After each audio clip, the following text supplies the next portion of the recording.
Chris, thank you for joining us on Capital and Power. And I'm curious because you've had a career in which you lived and taught in China.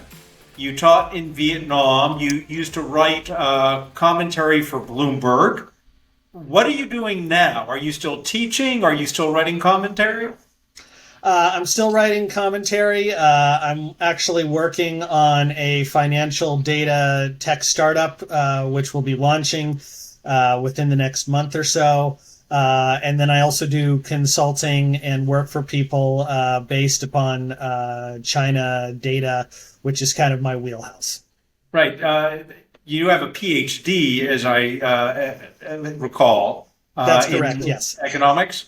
Yes, that's correct. And I taught for nearly a decade at the HSBC Business School of Peking University in China. And people who want to follow you and read what your commentary today, where do they find that? The primary place at the moment will be at Twitter, and my handle there is Balding's World. Okay. So let's talk about China. It's interesting because here we are in the middle of a potential trade war. Tariffs, I'm not really sure where they stand right now. I think I read something you wrote where they might say that the tariff is 25-30%, but it's actually 55%. What is the status? What's going on? Sure. So it is actually 55% on most products. Basically, there was some confusion over the fact of which tariffs were counted, and so when the press was talking about the 30%, that was 30% that was added to the 20+%, almost 25% from Trump 1 that Biden had carried over. So the cumulative effect is close to 55%. I guess the question I would have as an American citizen and as an investor is, how is this going to end? Well, and I think that's one of the biggest questions that a lot of people aren't really wrestling or grappling with is what is the end objective here? And even though Trump is talking about Europe and Japan and these other things, I think it is clear that China is the driver in all of these trade moves. And I think the fundamental driver, what is likely the end state of or the goal of the Trump administration, is as deep and as broad a decoupling with China as possible, and secondarily to ensure that the trade that gets distributed to other countries isn't just a form, and there's a couple of different forms that takes, but is not just a form of disguised China trade. Whether that is straight trans-shipment, meaning a Chinese firm ships something into Vietnam, it stays there 24 hours and gets shipped out to the U.S. with stamped made in Vietnam, or whether that is all of the Chinese components shipped to Vietnam, assembled in Vietnam and shipped out as made in Vietnam. So I think that's the end state that the Trump administration is targeting. I want to break down what you just said, decoupling. What does that look like if it works for those of us in the United States and from an investing economic standpoint? You've been very critical of the Chinese government. Is this in the best interest of the U.S.? I think that's a perfectly fair question. And, for me personally, I would start with, let's say a ranking of products or goods and services that need to be distinctly separated from China. I think right now, just as one example that you're seeing getting a lot of notification about is rare earths. And rare earths go into just about, if you think about a modern manufactured product, probably, rare earths are in some way a very key component of that. And when I say modern manufacturing, I'm talking everything from primarily if it has electronics, cell phones, cars, computers, anything that, even a lot of basic machinery manufacturing has rare earths in it. And China has, to be honest, a dominant position. There are some specific rare earths where they have a 100% global supply chokehold on. There are others, and rare earths, we should say, is a large umbrella. But even in other rare earth metals, they have a 50 to 70% market share, and in many cases higher. These are very key inputs into everything from missiles to aerospace to everything. And so personally, I think it makes sense. And I think you do see this, the Trump administration doing this, where they are prioritizing the types of goods that need to be shifted away from China. And there's simply, I believe there's only one rare earth mine in the United States. There's a couple others coming online that should be up and running within the next couple of years. But quite frankly, there's not a whole lot that you can do about that. And then beneath that, there's a whole lot of additional products that are incredibly vital. China, for instance, makes a large amount of basic medical supplies and basic inputs into basic pharmaceuticals.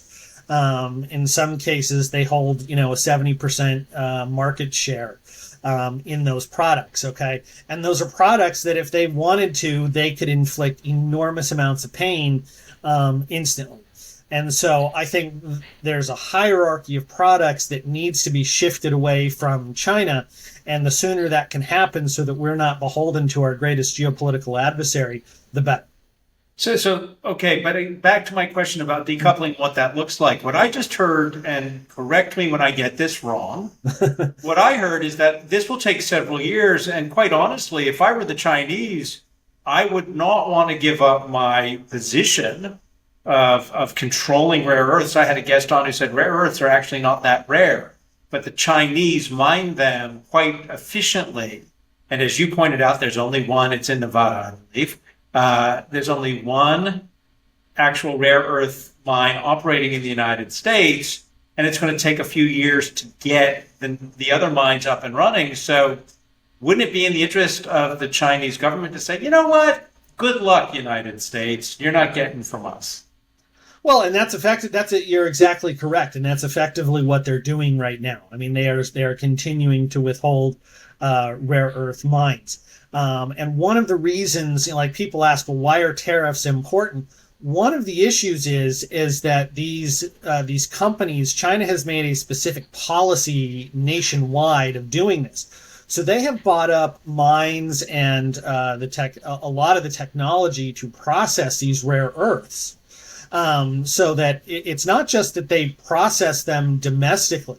They have gone up globally and bought up mines around the world. They have bought up processors around the world for these things, for these specific mines, so that it is very difficult. You can't just go out to other global players and say, hey, we want to buy this, because they're connected or owned by Chinese firms. And as you just noted, it's not that there's a lack of rare earth mines. It's simply that they have never been they've never been said, hey, we will buy from domestic sources. And so the reason that tariffs are important here is that China basically globally controls the prices. So over the past 2 decades, when this issue first hit, what they will do is if there is even a single player that is threatening their chokehold, they will lower the prices and drive this firm into bankruptcy. And then they will raise the prices. Then they will raise the prices back up.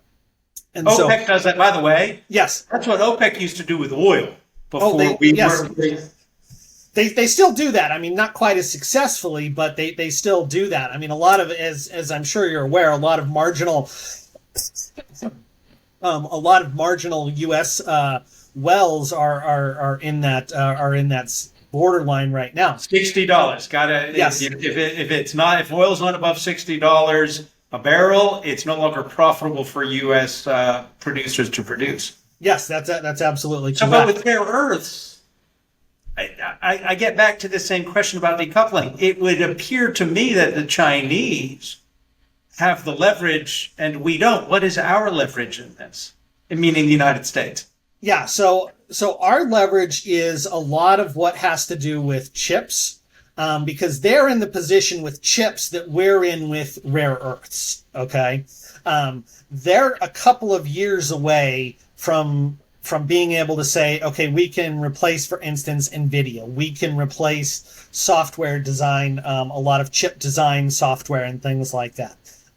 They're a couple years away. And so you kind of have this game of chicken going on both sides, where China says, okay, we will suffer the pain of losing access to chip design software, and let's see how you guys do losing access to rare earths. And so it's you kind of have this very interesting game of chicken going on between both sides. Never played chicken in high school, although I drove like a maniac back in the days when they had five, manual transmission. VW Dasher, though, never went over 60 miles per hour. But let me ask you, in this game of chicken, who wins when all is said and done? Who do you think is going to come out on top? Or is this the kind of situation where we can decouple and both sides can have some gain? I think a lot of this depends a lot further beyond rare earths and chip design. And what I mean by that is what is happening, and this is why the Trump administration has placed a lot of tariffs on partner countries, is what happened with Trump 1 is they put tariffs on China, and what you saw is U.S. trade with China dropped substantially, okay? But what happened was a lot of that trade went to other countries. And we should say that by best estimates, probably, let's say 10 to 15% of that would be what we would call trans-shipment, where China ships in something to Vietnam, it gets stamped made in Vietnam and shipped to the U.S. Mm-hmm. But what happened is a lot of China started trading more with Vietnam, and the U.S. started trading a lot more with Vietnam.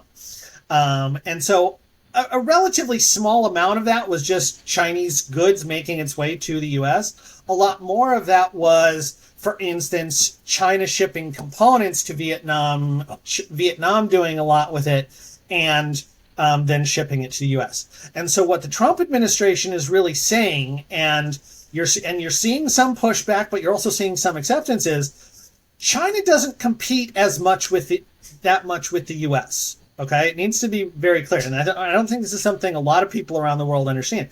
China does not compete a lot with the U.S. in a lot of products.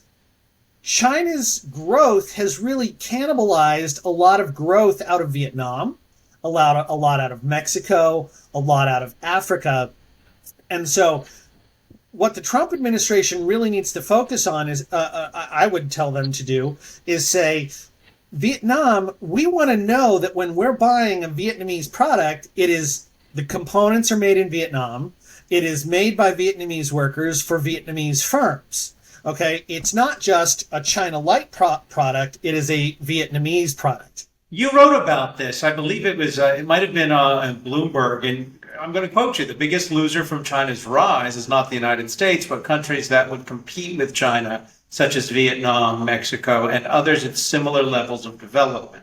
That's what you're talking about. That's exactly what I'm talking about. Yes, because if you look at the products that the U.S. and China trade, they're not, generally speaking, competitive products. They're distinctly different products.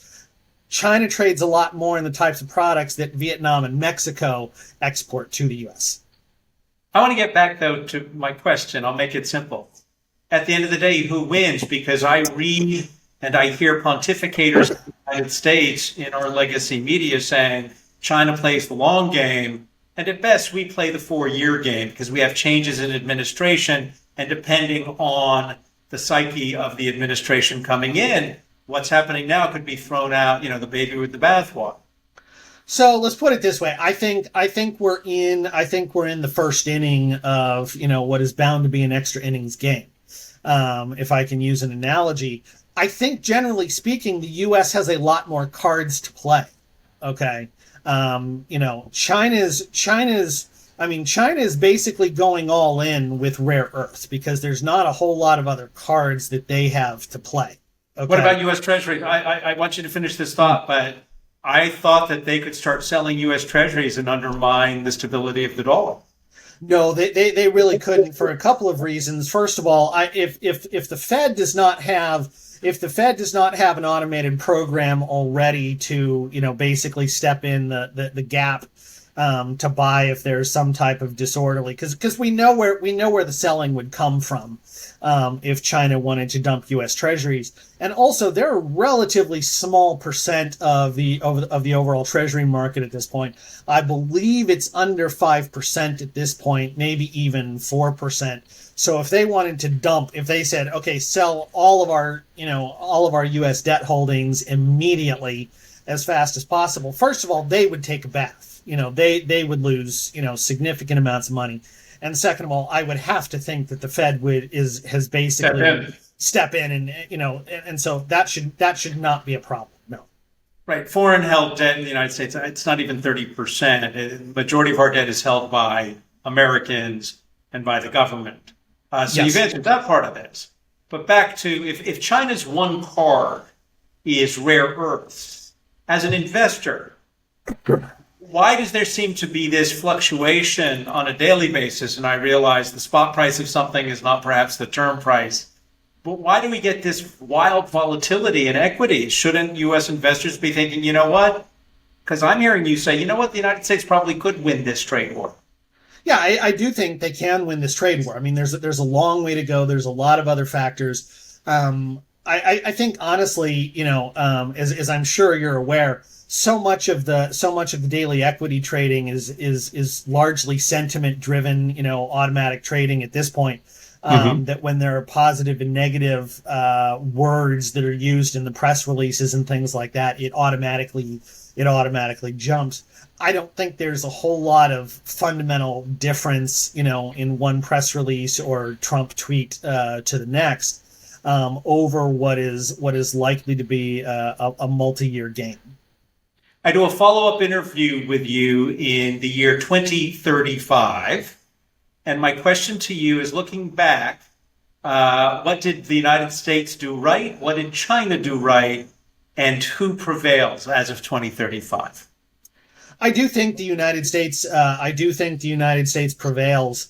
But I also do think, what basically I think you're seeing is that the U.S. has not prepared well to deal with China.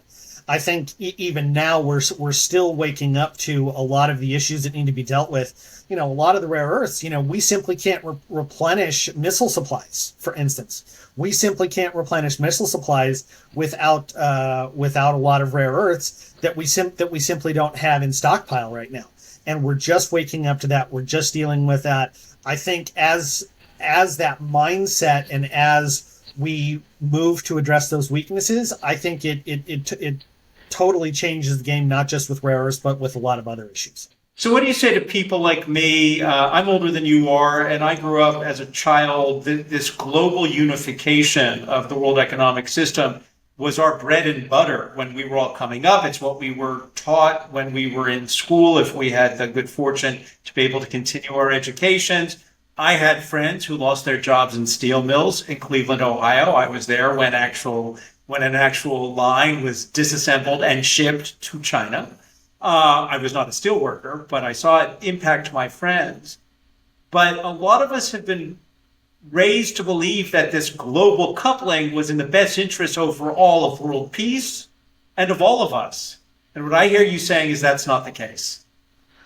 Let's put it this way, and I should say, I having lived overseas, I raised my kids to speak multiple languages. I feel almost like a fraud because in many ways I'm a globalist at heart. Okay, I'm not an isolationist in any way. I do think, however, especially as a country, and a country has different interests than a company. We have to say, like if for instance, if medical supplies were made in Britain or Europe or Japan, or Puerto Rico, as they used to be, or Puerto Rico, lots of places, we would not have the same level of worry. Okay, we would not. That's a very different scenario. When we have allowed a geopolitical adversary that is funding, Russia, helping fund Russia and Iran and other places like that, and say, wait a minute, they are, they have made their intentions very clear at this point, and they are using these chokeholds over the U.S. economy. We absolutely, I think, have to step in and say, we need to address these weaknesses so that we cannot be brought to our knees as a country.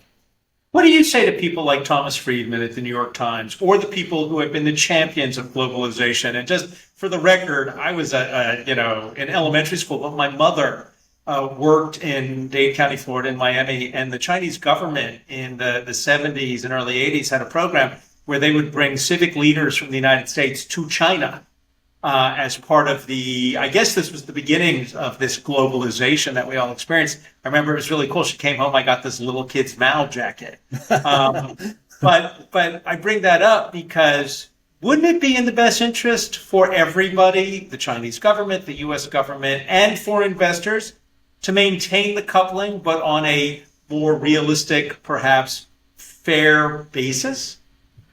I think under the terms that you and I would say are fair and reasonable and things like that, completely agree. Completely agree.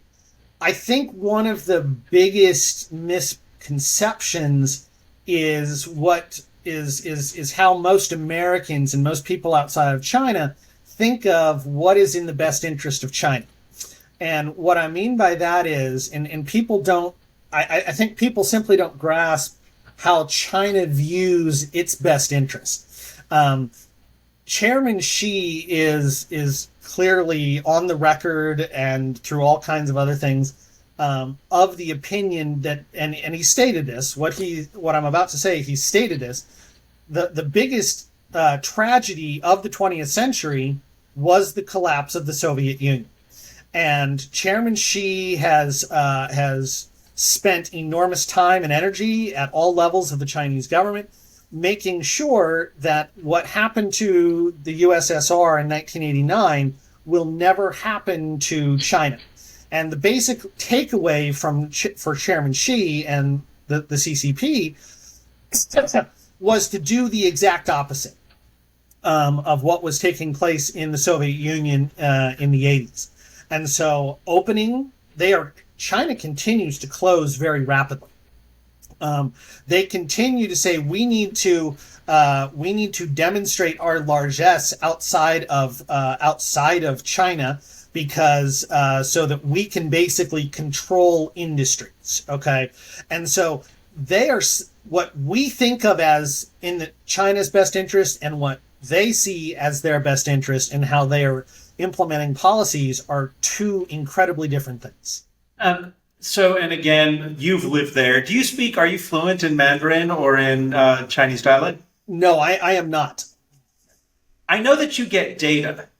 And I'm curious, are you able to share where you get the data? Because sometimes you are the fly on the wall who's pointing out to the world, not exactly what we're being told. So are the sources that you have reliable, and what are they telling you that's counter to the narrative that we get from the pontificators and legacy media in the United States?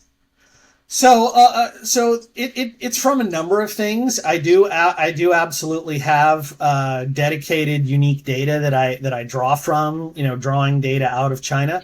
It's also from just a length of experience. Just as a simple example, I'm probably one of the few people that have combed through and read lots of Chinese IPO prospectuses, from of having gone public in Hong Kong, or even the translated versions in China. And just as a simple example, and this is one of my favorite examples. China uses the same terminologies for banks to classify loans. And I forget the exact. I apologize. I forget the exact terminologies, but like doubtful and things like that. Is how loans are classified. But they say in their IPO prospectuses that how China classifies those loans is actually very different. And just as one example, they classify a loan as doubtful if the business has been out of business for more than a year. Okay. Now, I would classify that as more than doubtful. Okay, that's just me. But so when an investor looks at it and says, "Oh, well, Citibank classifies it as doubtful, and Bank of China classifies it as doubtful. Those are the same thing." They're actually very, very different things, and so I think that's part of it is just that experience of knowing they're using the same words, but they mean two different things. I forget the book. I have it on the shelf at home, and this was back right after our financial crisis in 2008, 2009. But it was a book about how the Chinese banks go through a kind of financial crisis every 14 to 15 years. Although, excuse me, the book was off because they haven't had the most recent one, unless you consider the bailout of the real estate industry in China. A lot of average investors got burned in China. I don't know the true numbers. But does that premise that the Chinese financial system every 15 years goes through that kind of cycle, is that accurate? And what does that again mean for investors who look at companies in the United States doing business in China? Although, as you said, they're closing, I would imagine U.S. companies are pulling out. Yeah, I think so. I'm a bunch of things. Several issues. Yeah. Am I asking? Sorry. No, it's okay. So first of all, the last, let's say, crisis that China had in its banking sector was roughly 20 years ago. And I think they did a major recap. I want to say it was like 2004, 2006 timeframe. And it was really interesting because a lot of banks actually still have that bad debt on their books. And they have agreements with local governments as to how that debt is handled. But it's basically off the books, but still on the books in typical Chinese accounting fashion. The other thing is you have to treat Chinese bank accounts as basically fantasy land type of accounting. Just as a simple example, Evergrande, which basically has 350 billion in debts, and really hasn't been wound up. They have 350 billion in debts. It hasn't been operational for a couple of years now. And I think last I saw they had like 10 billion in cash on their books. They would be responsible, I think, for almost 70, if you believe the numbers, they would be responsible for almost 75% of accumulated NPLs in China, okay, by themselves as one company, okay, of the real estate sector. So if we actually assume that other real estate firms were in similarly bad shape, you can imagine the size of, what the NPLs would be in reality. I'm thinking of the movie The Producers, where they sell 2,000% of the interest in the play, and the response is you can't sell more than 100%. And what you've just said, was it 75% of the non-performing loans? Yes. That's a mind-boggling number. Let me bring it around this way. Yeah. Are Ford, General Motors, Tesla, companies that have been in China, are they just going to stop doing business in China, and are they going to come back, go elsewhere in the world? I think they have to. I mean, even at this point, you're seeing Ford and GM and other things like that. Basically, Chinese car sales in China are only up about, I want to say about 20% in the past decade. 10 to 20% in the past decade. In fact, so we were sold 1.3, 1.4 billion people, a marketplace with 700 million middle-class folk would be buying products. Yes, and so they were actually flat. Car sales in China were actually flat from about, I think, 2014, 15, maybe 16, until about like 2022, 2023 on an annualized basis. But what happened was the amount of car manufacturing capacity continued to just explode. Okay, just explode. And so one of the things is for many reasons, with all the manufacturing capacity that has gone into domestic manufacturers, the foreign manufacturers really can't produce profitably anymore. And basically the Chinese consumer is also downsizing and buying cheaper products. How often do you go to China? When was the last time you were there? Oh, I can't go there. I would be arrested at this point. It's Yeah, I know you've been been very critical. I was politely asking if that was the situation because you have been spoken, and yet the pontificators here. I'm thinking Ian Bremmer. Would he align with your thought, or would you be counter to what he's telling people?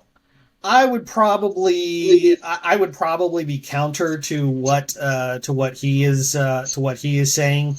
I think personally, I see a big difference in the people that have lived in China for a significant period of time, done real business, for many years in China, and people that like Ian Bremmer that have simply not spent much time in China. I think there's a big gulf between those two camps. And I think a lot of it has to do with a lot of Chinese officials will use, like with the bank examiners, they will use the same words, but they mean very different things by those same exact words. And unless Understood. you understand that language, it doesn't make sense. It doesn't I, compute. I don't think our own regulators understand the language, hence the 2008 financial crisis that we experienced. I mean, I was Yes. there when Hank Paulson was saying on one hand, no problem, and on the other hand, giving Fannie Mae and Freddie Mac $20 billion. That's another topic. And our government certainly, but by the way, our government does the same things the Chinese government does. This is my way of transitioning to something. Again, 5 years ago, I understand why the Chinese would not let you in because, again, very critical. You were talking about technology being used to gather data on citizens. I want to turn that to the United States because there's a lot of concern right now. Palantir. The United States is using Palantir, which is a successful data high tech company, to do what? And is that any different than what we see other governments doing with technology, but doing it here in the United States? I would think a lot of people who follow you would be upset by that. So so I think there's a lot of similarities and there's also a lot of real differences. One of the things is that the U.S. government itself is not the primary data collector in the United States. And in fact, one of the things that you see is you actually see companies trying to work with the U.S. government to say, hey, there is what they call ad tech data that is collected by Google and other things, so that if you use Google, they put cookies on your phone and they can collect all kind of data about you. But the U.S. Facial government, recognition, yes, absolutely, location services. absolutely, and so it tracks you. It does all kinds of stuff. But in a lot of cases, and I should say this type of law, I'm not enough of an expert to know, but I do know that, for instance, as a simple example, if you go out and commit a crime and the government wants to access data that you were carrying your phone, where were you at a certain time, they actually have to go out and get a warrant to access your phone, okay? Mm-hmm. Or get that data from Google, okay? There are some cases where they don't need a warrant to be able to access ad tech data to track you and other things like that. Okay. And I'll be honest, I'm not a lawyer in this space, and I know there's all kinds of nuances and stuff like that. But there are cases where they need a warrant, cases where they don't need a warrant. What is, however, very interesting is the amount of data that I think Google and Facebook and lots of others keep on people is absolutely staggering. And I am absolutely a strong proponent of, there needs to be laws passed that absolutely restrict access to that data, both by the companies, Google, Meta, so they can collect it, so that if you're driving down the road and say, hey, where's the nearest Thai restaurant? I can pull up where the nearest Thai restaurant is. Yes. Okay. I get the ads. It's funny. You can search for something, right? That you're not interested in buying, but for some reason, if you're doom scrolling or searching, Yes. you'll then start getting ads for the Yep. thing. If I look at one of those crazy things in Instagram about what they don't tell you about ancient Egypt, because I love ancient history, you get an ad for, have you considered a vacation in Cairo? Yes. Have you ever had that experience? Have you ever had that experience where you will be talking with your wife, your phone might be in your pocket, you're talking with your wife, hey, what do you say we take a vacation to Cabo or something like that? And then you jump on Facebook or Google or Twitter and there's ads for flights to Cabo. I have a worse experience. I have elderly parents, one who is 93 and had an experience, and I was one of the sons. We take turns, and I was helping my father, and we were having a discussion. And I was then getting ads for some things that clearly I'm not the age yet. I might be headed in that direction. And I thought, really? Yep. I thought I had turned off the listening mechanism on my phone. Yep. Apparently, turning it off did no good. Yes. So I am absolutely a strong proponent that there absolutely should be, and I'm not necessarily against places like Google or Facebook necessarily collecting the data, because if I'm driving down the street, I want to be able to know where that Thai restaurant is, but there absolutely needs to, I think, be legally mandated limits on how much access even the firm would necessarily have to that. Okay. There should be stronger things like stronger opt-out, where if a user wants to opt out. And I think there needs to be much stronger limits on what the government can access and under the terms in which they can access. Because I can tell you the government absolutely, and this is one of the crazy loopholes of how American society works. The government cannot necessarily access certain things of data. So what they do is they go buy that data from companies that can legally collect that data and sell that data. So brings me back to Palantir, and then it also brings me back to how I framed the first part of our discussion, which is the United States and China. And it's very hard for me, as a middle-aged guy who grew up in the great era of globalization, look, I'm a capitalist, I absolutely still believe in globalization. I've read many of the things you've written about the criticisms of the Chinese government. I worry about my own government doing those kinds of things here. But I brought up Palantir for what you just said. So we have these private companies in the United States collecting huge amounts of data. And I don't know the sci-fi writer who did this, but it isn't governments versus governments in the future. It's actually companies that wind up controlling everything. I mean, how would you respond to that? Okay, so the United States government has to get a warrant, but Palantir collecting all of this data supplied by the U.S. government, but then also perhaps buying that which is available legally. Wow. What do they know about us? And I'll be honest, I'm not an expert on Palantir products. I've never used Palantir product. I'm very familiar with them, but I've never used Palantir products. The claim that Palantir makes is that they are not a data company in the sense that they do not specifically collect data. What they do is they provide the products to a local government, a state government, a federal government to say, this is the data we have access to. We need to sift and manage the data that we have better. Now, what happens then is there are all kinds of data companies that will sell data to a government, a firm, whatever, that wants to do that. And I think that is, I think, and this is one of the reasons why I am a strong proponent of, I don't think you can stop data. Okay. I don't think you can stop data. Okay. I don't think you can stop companies from collecting data. And so this is why I think the best way to do that is there needs to be much stronger limitations and legal mandates on, and to be honest, and I can't believe I'm saying this, something akin to a GDPR out of Europe as to how data is managed or accessed by companies that collect it. GDPR, is that the regulatory authority in Europe that allows everything? Of basically what firms can do with data and how they can access data. Because I don't think you're going to stop firms from collecting data on their customers, as an example. Okay. But Bezos, Zuckerberg, they already know more about us than we know about us. And I'd say that sarcastically, yet it's true. It is true. We forget they can access in a millisecond. Yes, I think that's absolutely true.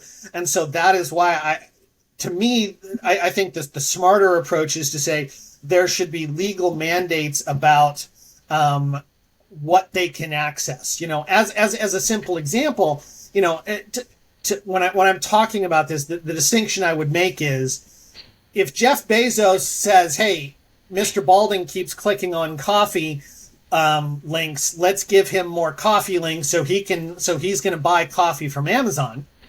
That would be an acceptable use case. Okay, as an example, Jeff Bezos knowing what I click on so that he could maybe watch what I'm typing in all the time so that he could blackmail me. That's an unacceptable use. There should be restrictions about data use or something like that. Okay. And so I think there's absolutely ways to at least create legal liabilities for firms as to how they use data. We talk about all of this being new technology, but quite honestly, I think you go back 30, 40 years, firms were able to determine based on your zip code where you lived, most likely how you voted and where you were likely to shop. It might not have been as precise as the data they have today, but this is not a new technology or art, is it? No, it's absolutely not. And I mean, the data that firms have on people, I think in most cases, if they started understanding the amount and detail of data that firms have on people, I think would blow people away. And what you can infer and determine from that is mind-boggling. I do want to ask another question about China. What do you miss about China? You lived there. It must have been fascinating when you were there teaching. What city were you in? I was in Shenzhen, which is the tech center of is really the tech center. And I think there is a lot that we miss about there. I think one of the things that I miss about it is, I mean, my wife and I would joke that every day you would see something that was just mind-boggling. Like, holy crap, did I really just see what I think I saw? And America is really, and that was good, bad, ugly, crazy. I mean, just all kinds of stuff. And America is really, it's in many ways, it's almost like the middle-aged parent where it's like, okay, it's comfortable. They drive the Honda station wagon, the Honda, the very comfortable car. Everybody knows what's coming tomorrow. And, waking up every day and just seeing like, wow, that is amazing. It really does just, it is kind of exhilarating to live in a place like that. Well, and especially when you look at, I mentioned my mom's trip years ago, and the way that the Chinese people in the country have just progressed. I mean, they are an economic powerhouse.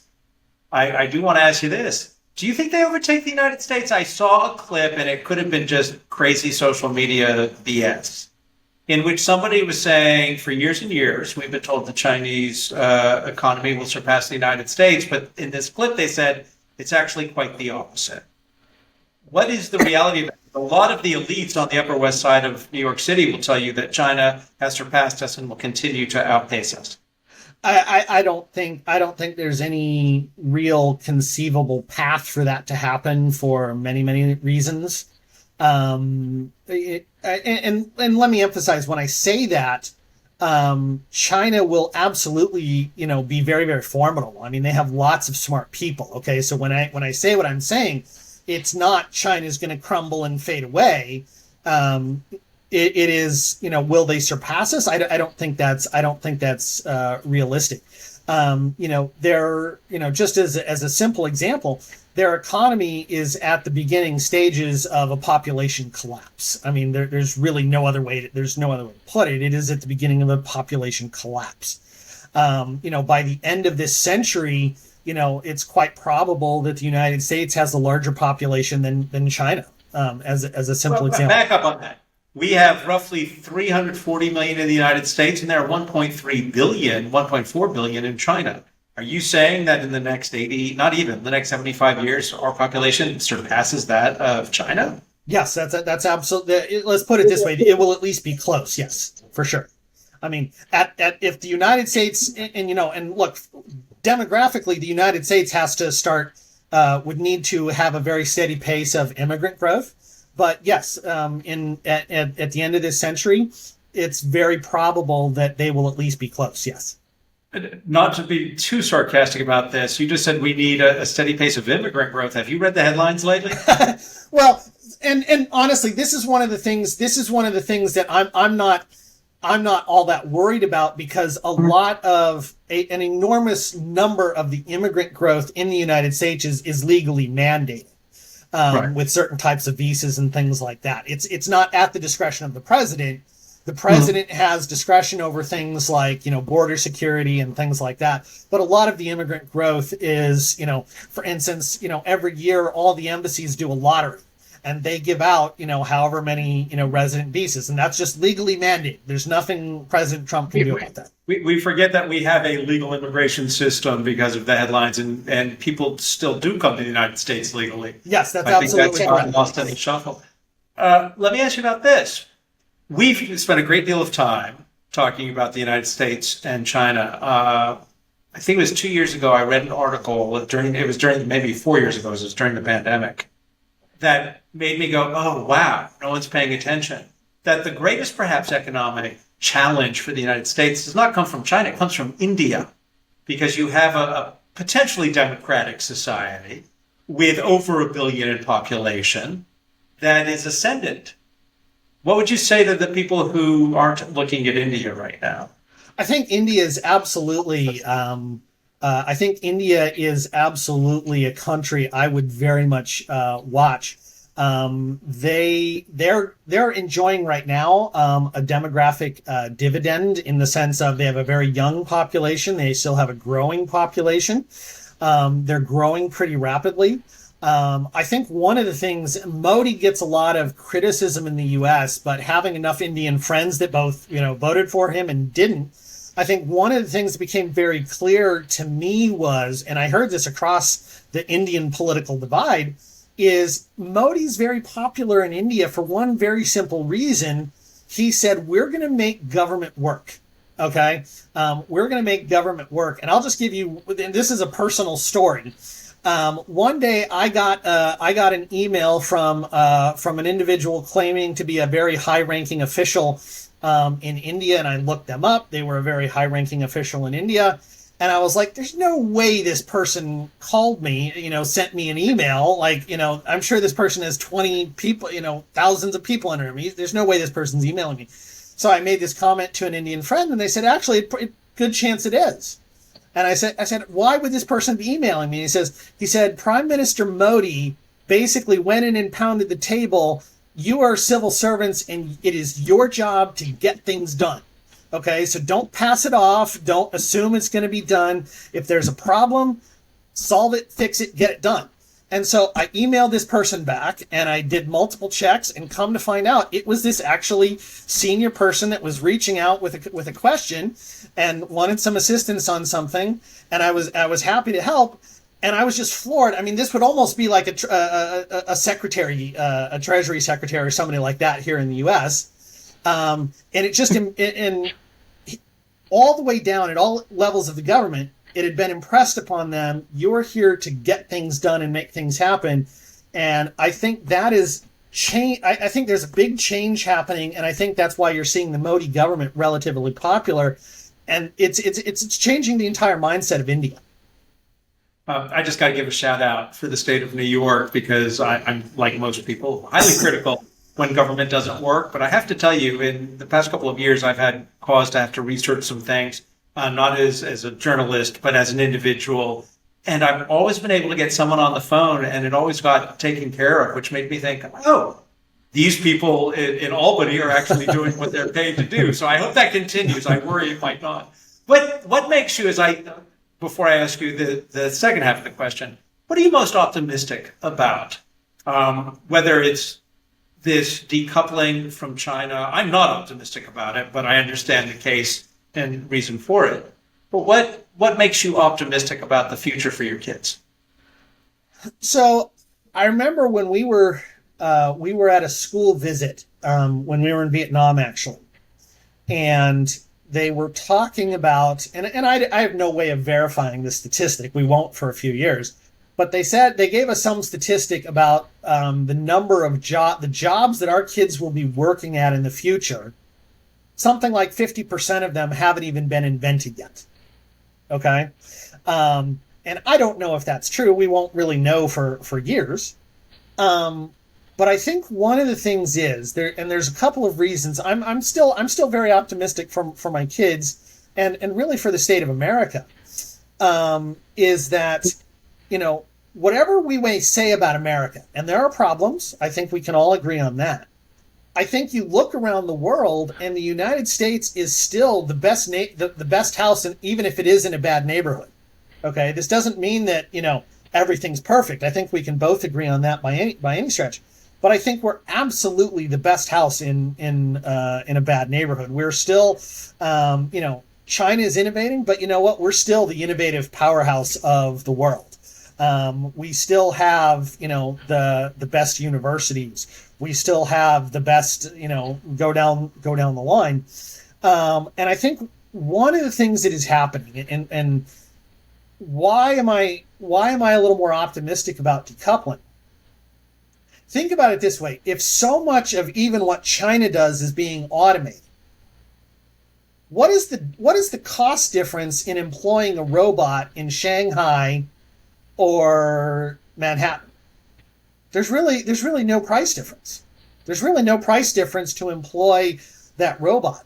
And so when we talk about automating a lot of different things and like the American middle class and things like that, I think there is enormous scope to reshore, a good number of products, or at least reshore them to some degree, and employ a lot of that, because there's a lot of scope for middle tech employment. And when I say middle tech employment, think about it this way: a seamstress job that leaves Vietnam is not going to relocate to the United States as a seamstress job. It's going to relocate as a robot tech that oversees a factory of robots, and that robot tech needs to make sure that each robot is working 24/7. And so it's a very different type of work that I think we're at the beginning stages of seeing. But I think, America has that. And between all the things that have made us great historically, I think, we can't even necessarily imagine the shape that work is going to be taking place over the next 10 and 20 years. And, which is the second half of my question. I work in AI, and I am astounded. I believe in it. I think it's phenomenal as a tool that has made me and friends incredibly more efficient and actually improved the quality of what we do. But then I hear I love that term, pontificators. But I hear the pontificators, and some of these are far smarter than I'll ever be. These are the people who've created AI, talking about in a year or two, it will surpass human intellect. And they predict very dark scenarios, not necessarily the Terminator scenario where AI kills us, but the scenario where there are millions of people who no longer have jobs. And you've said that we will create new jobs, but what I'm seeing with AI is we might have new jobs, but AI might be creating the jobs for AI. What do you do with the people? So I think it's one of those things. I think it's very important to properly contextualize AI. And the first place that I'll start is really at the foundation of what we think of as AI is basically financial econometrics. Okay. I'm not sure even a lot of people that use it are aware of this, but the foundation of it is financial econometrics. Okay. And so it's not sentient. It's not conscious. It's running financial econometrics to produce the outputs that we're seeing. That doesn't make it bad, but it helps us understand what is it actually, and what is it actually doing. I'm always skeptical of the doomers, and I say this because you go back decades or even centuries, and people have used this same line of thinking for pretty much every technology that's come down the line. And I'm willing to grant that I think AI is a little bit different. At the same time, I think what you've seen time and time again is simply that humans create. They're always creating work. They're always creating new employment opportunities, new demands for goods and services. I think if you look at a lot of artisanal cheese as a simple example, people want to buy cheese that doesn't seem mass produced. And so they say, I'm going to pay a premium because I know that Bob has produced this in his, in his backyard barn to make artisanal cheese. Could I get cheaper cheese that probably tastes exactly the same, mass produced cheese? Yeah, I could, but I'm going to pay a premium for that specific type of cheese. And I think that's just a simple example that we will continue to create new demands or new goods and services, and humans will go on working. Will we be producing the same goods and services that we do now? I don't think at all. Will we still continue to work at different things in the future? I think absolutely yes. Will our lifestyles, will we be able to maintain our standard of living? Because what I see with hundreds of thousands, potentially millions of people being thrown out of jobs that can be done by AI is a surplus of labor, which drives down income. Well, think about it this way. If we can have machines replace everything that people do, then we'll actually still be consuming the same goods and services. Okay. So let's assume. Okay. And so, yes, I mean, that's absolutely, so maybe, I oversee, one AI unit that does my job for me, and I'm responsible for making sure that AI does my job perfectly. I'll be honest in saying I'm not entirely sure how it's going to look. But I do think humans will absolutely, work in ways that maybe we aren't used to or thinking of right now. Last word. What would you like the people who've been listening to us for the last hour, what do you want to leave with them? I am optimistic for the future. I do think we are at a period of history that, we're going to see lots of changes, both because of what's happening technologically, other things like that, and also because, of what's happening in the world. We see the geopolitical events, things like that. But fundamentally, I am optimistic for the future, and what's happening, and, the opportunities my kids are going to have.